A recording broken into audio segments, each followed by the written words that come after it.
Why, hello there, everybody. Welcome back to TTBurger Game Reviews, and I am your host Tony, and we are back with more Clock Tower series reviews here for Halloween and stuff. This is episode 150, the final part 4 of 4. And there's a lot to talk about here in this finale here. But some of you probably missed what happened in part 3. Well, I can't show you the whole episode, but I got this. It's something called a TTBurger recap to show you all what you missed, as I took a look at Clock Tower 3 for the PlayStation 2 by Namco and gave it an 8.5 out of 10. It was the best game of the 3 Clock Tower games, except for there were some problems with the lighting and the lip syncing wasn't that great and stuff, and a couple other things as well, like the length of the game too and stuff. And it was a great game overall. It was much better than that awful Clock Tower 2 struggle thin, aka Clock Tower Ghost Head, and it was definitely worth owning in your collection this time. Definitely, no more freaking Americanizations like that. This game takes place in Europe, in England for the most part, and that's how it was to start. So Capcom did a great job with this game, and it's actually a full 3D survival horror game. So no, it's not a 2D point and click game for those people who were a little turned off by that. But here, this game is the best of the 3 Clock Tower games, so I definitely recommend y'all checking it out if you can find it. It's a little pricey, but not as pricey, so I'm just saying there. But now we're going to zoom ahead to the year 2005, where survival horror for the PlayStation 2 and for the 5th generation of gaming was pretty much at its finest at the time, because there were a lot of survival horror games out, with Resident Evil 4 and Silent Hill 3 and Silent Hill 4 The Room were out, and Resident Evil Outbreak and stuff, and more. But there was one game here that it doesn't have the name Clock Tower in it, but people consider it, and it's rumored to be Clock Tower 4, it's just a different name in it and stuff. So that's why it's a part of this series review. And we got the game right here. This is Haunting Ground by Capcom, released in 2005, exclusively to the PlayStation 2. Now, Haunting Ground, I gotta say, it's definitely a fantastic game for Clock Tower wise and stuff like that. It pretty much has the same gameplay elements as Clock Tower 3 and adds some new stuff in it, and what we have here is a fantastic game. Is it better than Clock Tower 3 and stuff like that? Well, yeah, it is and stuff. It is better than Clock Tower 3. I mean, it's not much better than Clock Tower 3 because both games are fantastic in its own way, but this one is slightly better, is what I'm trying to say there. And it definitely adds new elements and stuff, like you have a dog as your sidekick named Huey, which I'll talk about later on here. And you got a well-deserved and likable protagonist, and makes the game very enjoyable without some of its flaws there. But let's get started here. The story of Haunting Ground takes place in England, where you play as 18-year-old Fiona Belly, who was orphaned after her parents were killed in a car accident. And then all of a sudden she wakes up near this castle and doesn't know where she is, and she wants to find out what happened. I can't really tell you much more about the story, but I know Fiona is scared and wants out of the nightmare. Along the way, she has stalkers that she has to deal with and has puzzles to solve. And along the way, she has her dog sidekick named Huey, who she helps him, and then he helps her, and then that's where it goes from there. It's a great story. It has it has one of the most likable video game protagonists ever in a video game, in my opinion, and it definitely shows there too and stuff. Definitely, I mean, she's no Alyssa Hamilton and stuff, and that's okay. Nor does she try to be like Alyssa Hamilton, because that was Clock Tower. This is Haunting Ground. So that's basically what it is there.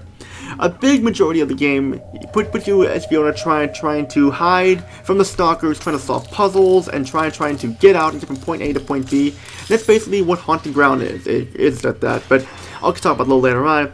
But so the story, for the most part, is fantastic. I mean, it definitely is very dark, and you wonder what happened and what's going on with Fiona Belly, how she got there, who brought her there and stuff, and you're not, and it keeps you on your feet this whole time there, definitely. And she's a tragic character who's been orphaned at age 18, like I said, when her parents were killed in a car accident. That's basically what it is there. For the game's graphics, this game is definitely one of the best looking games on the PlayStation 2, and for a game released in 2005.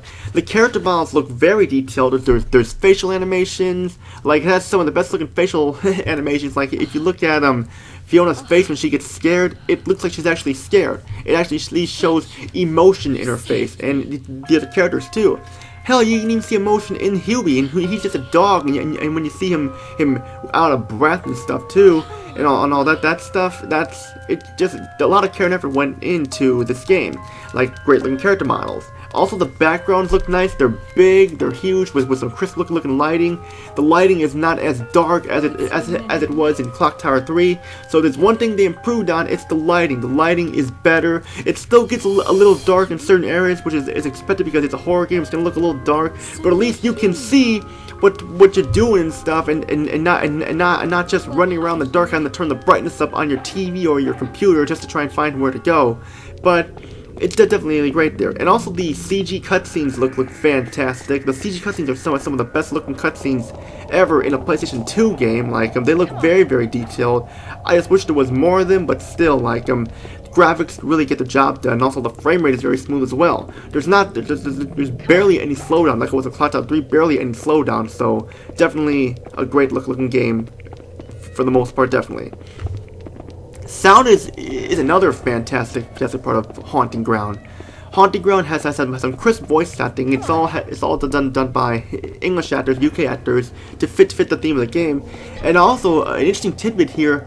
Maura Quark, who played as the referee in Nickelodeon Guts and Global Guts, actually does a voice role in this game here as well. So that's definitely a plus there. And Fiona Belly's voice sounds great. She sounds emotional. She sounds scared.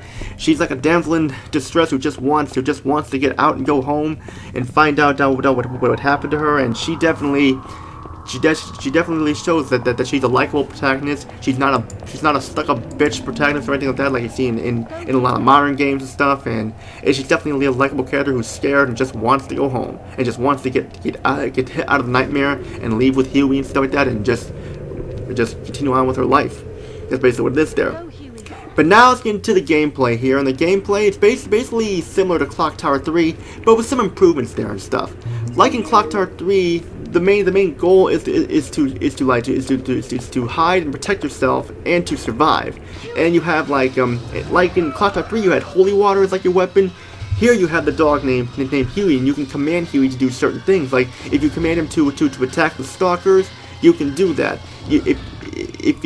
If he scolds you and stuff like that, or doesn't listen, you can scold him, or you can compliment him and praise him, or you can tell him to sit or stop and stuff. And it definitely is a great feature to have here, because like it's one of the first times in Survival Horror game where we have a dog as our partner, and it works really well for some time. It's like a girl and her dog and stuff, definitely, and that's basically what it is there.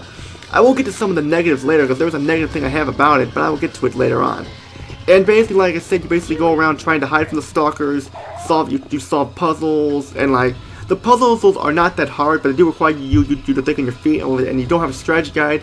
It will take a bit of time and stuff, definitely, so I'm just saying there. So be on the be aware that like it's not gonna be straightforward and stuff. It's gonna require you to think on your feet, and that's good, because a lot of video games should be like that. It requires you to think and not be a cakewalk and stuff, definitely.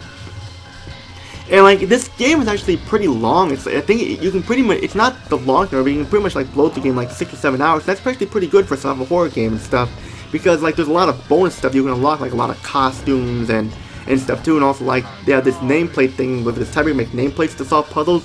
I even created a nameplate with Fiona's name on it just for shits and giggles too, and created one that says TTBurger at the end just for shits and giggles as well. So that's really cool there definitely, and stuff.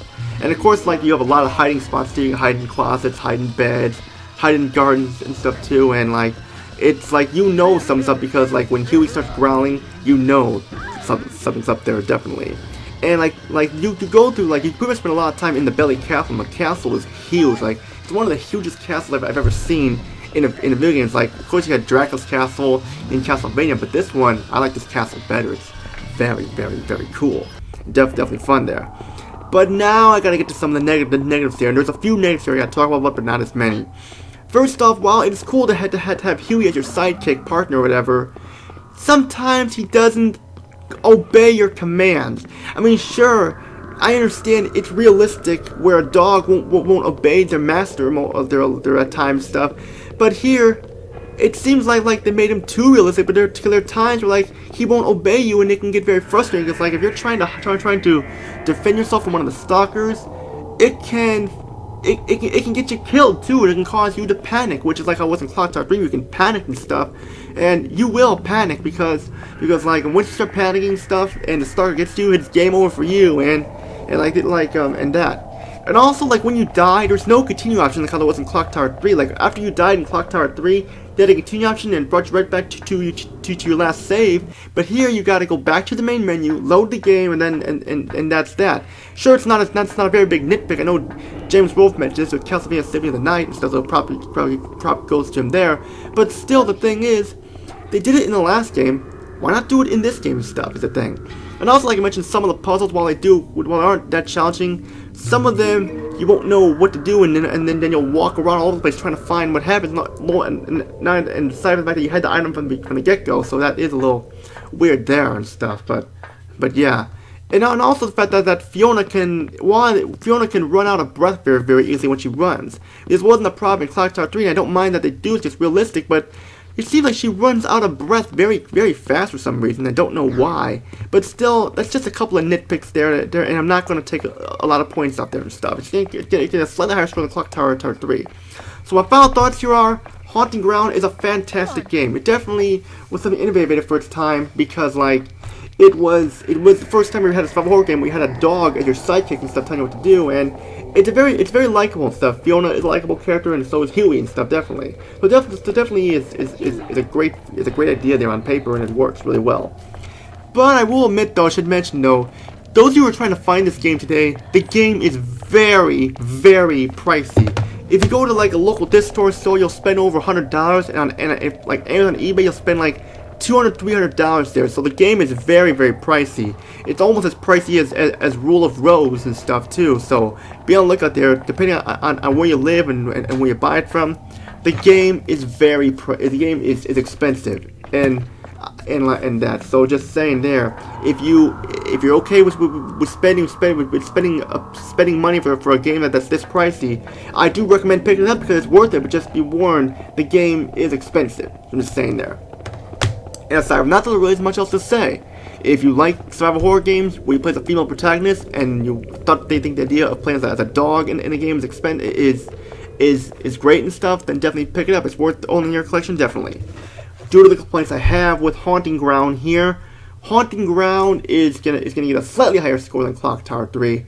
So the score beginning is a 9 out of 10. It's the best one of the bunch, but the thing is, this is my opinion. If people like Clock Tower 3 more with the schoolgirl setting, then they'll like that one the best. Or if they like the setting where you're an orphan girl who lost her parents and stuff, and you were taken to a castle and stuff trying to find your way out, then this one is for you. If you like being chased by a giant pair of scissors, Clock Tower 1 is for you.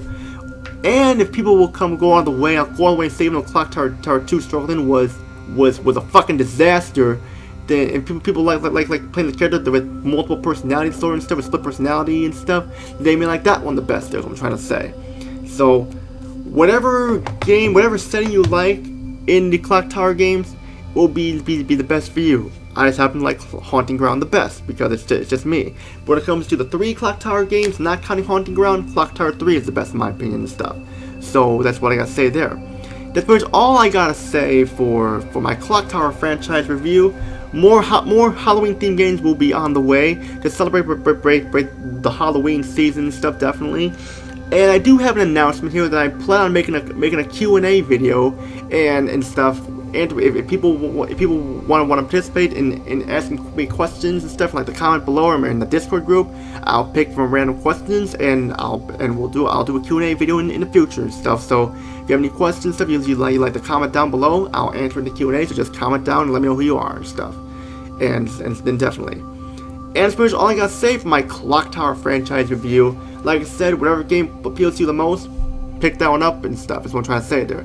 They're somewhat pricey, especially Haunting Ground and stuff. Like especially Haunting Ground and stuff, but they're all worth owning definitely in your collection and stuff. And that's pretty much all I gotta say for this video. If you like what you see, subscribe, like the video, comment down below, join my Discord group, TTBurger Gaming. Always looking for more people to join. The link is in the description below. It's a permanent link that won't go away after 24 hours. I fixed it, so so if you want to join. I'm always looking for more people. I like talking to the fans. I haven't been as active on that and stuff because of work and stuff, but believe me, like I plan on becoming more active in the group. And I promise you all that.